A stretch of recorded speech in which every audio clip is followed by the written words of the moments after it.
But like Montserrat, Grenada carries the scars of its battles against nature. The island lies on the edge of the Caribbean's hurricane belt. 5 years ago, Hurricane Ivan destroyed 90% of the buildings.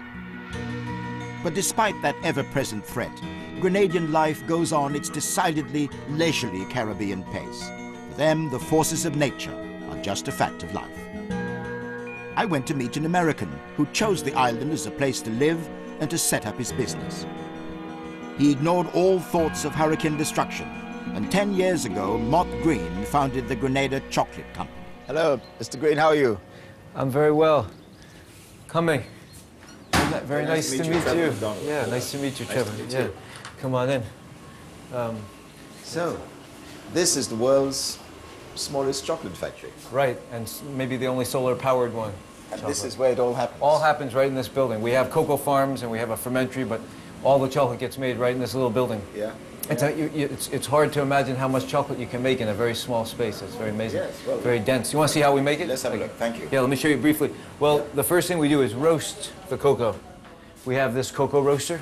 Yes. And we roast the cocoa. These are some beans that we just finished roasting. Now, what gave you the idea of doing this in Grenada?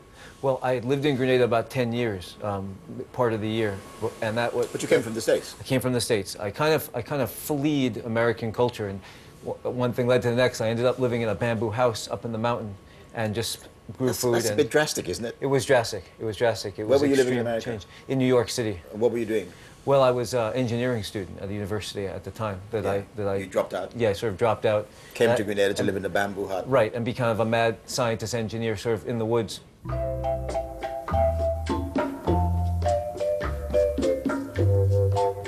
It is unquestionably one of the world's smallest chocolate factories. It's also one of the most successful. The chocolate made here has won international awards, and it's now beginning to penetrate the world market. The cocoa Mott uses is grown partly on his own plot and partly by neighboring farmers who all own shares in the company. After the cocoa beans are dried, they come to the factory to be processed. How many people do you employ here? There's 13 of us. 13. And I'm the only non-Grenadian national. Okay. And but I'm kind of an honorary Grenadian. You know, I've been here. Well, so yes. And you probably qualified by living in that bamboo hut for some time. Anyway. Well, when Ron, for example, was a little boy, I was going up and down to the bamboo house because everybody's from right around here. Yeah. They all. I know them when they were little boys. They know me. You know, when I was in my early 20s. I'm surprised he works for you now, not thinking this American is totally mad. Well, they think I'm mad, Okay. but mad in a good way. You know, if you're not, you'd have to be mad to make chocolate in the tropics, in a place that's so difficult to make it. But I think with very pure goals of keeping the farmers in the local community to be making the end product. When the chocolate's finished being made over there, yes, we have to make it into chocolate bars. Okay. It comes out as a liquid. So that happens in here. Oh, this is the bit we know. Although it's a relatively new enterprise, Mott's methods aren't entirely modern. Much of the process is done by hand, and many of his machines date from Victorian times. The cocoa beans are roasted, ground, liquefied into cocoa butter, and then carefully set into bars. Once it reaches this familiar form, it's ready to be packaged.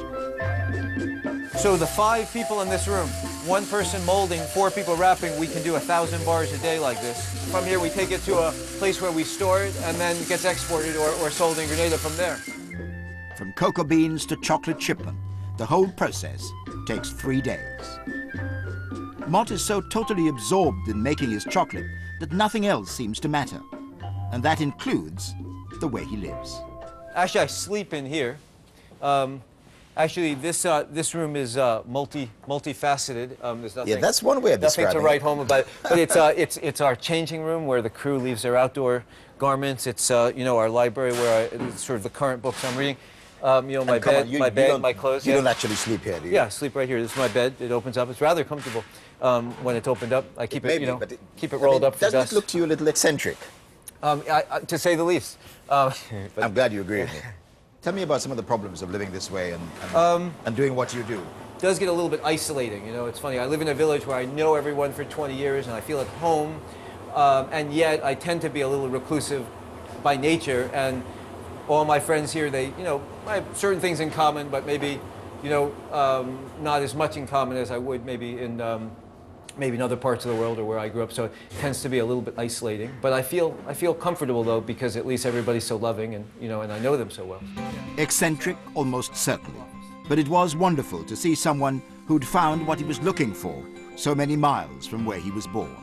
Does anybody ever say to you, are you the Willy Wonka of the chocolate industry? Many, too many times to count. Here is one of our chocolate bars. Maybe I thought we should taste one. Yeah, indeed. Very nice. Excellent.